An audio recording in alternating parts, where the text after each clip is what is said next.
Right, hello and welcome to all the listeners. Richard Gow here. Happy Sunday. So today I wanted to talk about this. I had this really cool conversation with one of my friends. I love these introspective kind of conversations that's really just make you think about life. And we were talking about what our plan is. I mean, I'm I'm not a spring chicken anymore, and it's the idea of what is your plan for your life? Do you have a plan for your life? Having a non-plan plan is also a plan, but the thing is, if you have dreams and goals in mind, is that a part of your plan?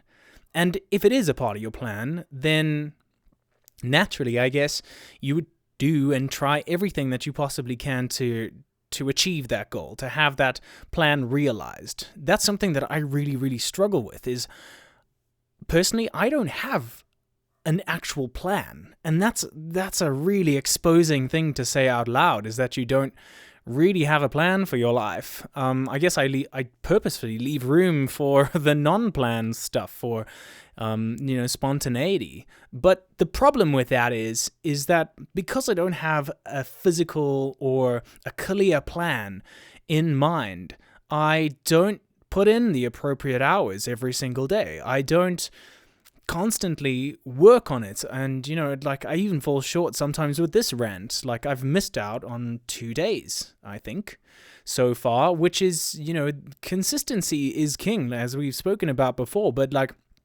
that consistency will lead you to that plan. So if you actually think about it, if you had the discussion with one of your friends and said, well, what's your plan for life? I know some people, when they're young, they're like, yeah, I want to be a fireman, I want to be an architect and stuff like that. And then they direct their focus into achieving that goal. I want to be a lawyer. Yeah, I want to be Harvey Specter from Suits. That's a clear plan, right? You know what you have to do to go and get it.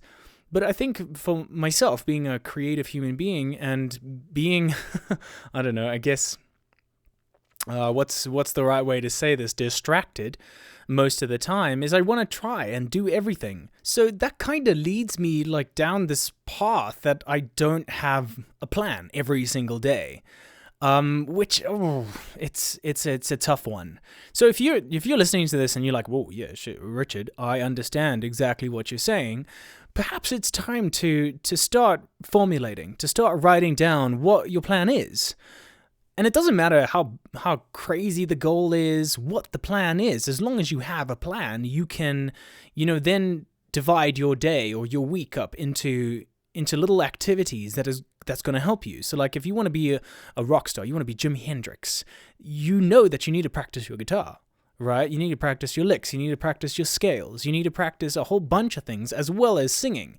And then you have to practice your persona, your on stage persona. There's a couple of things. So if you say that's the goal, there's a couple of things that you can either research or intrinsically what you need to do.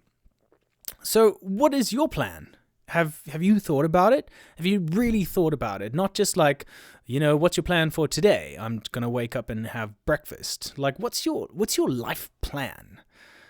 Because that's 31. I don't know if I've really even figured that out yet. I want to do it all. I want it all, to quote Queen. But it's a bit of a toughie. It's a tough question, and it becomes more tough when you realize that the amount of time that you could be spending on something, or the amount of wasted time, and I know that can be overwhelming because I feel exactly the same, is when you start to realize that you're wasting time, for want of a better phrase, in service of that goal. You start to be like, okay, well then if I'm wasting so much time, is it even worth it? Am I doing everything that I possibly can? No, I'm not. So therefore, I feel down on myself, and that doesn't really inspire you and motivate you to really work on the plan.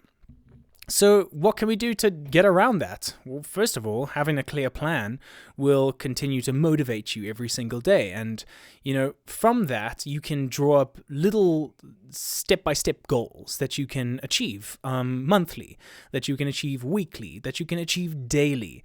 And every single one of those little achievements that you rack up, that you put on the tally, will add up to that ultimate goal at the end of the day. So we can find that motivation in achievement. right? If we change our perception on what we want our success to be, how we define our success, and the definition of success doesn't have to be the ultimate goal, and that's it. It could be, what is my success for today? Do I go to gym today? If I do, then will that make me successful today? And if you clarify that and you make that a point and you say, yes, that will make me successful, then live it and appreciate yourself and celebrate yourself, because that will lead to the next one.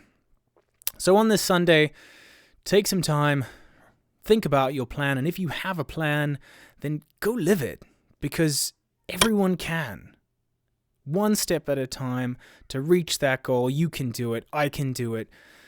Let's all just be happy and get our plans and be successful. Oh man, it gets me excited. And anyways, on that, have a beautiful morning. And if it's evening, have a beautiful evening.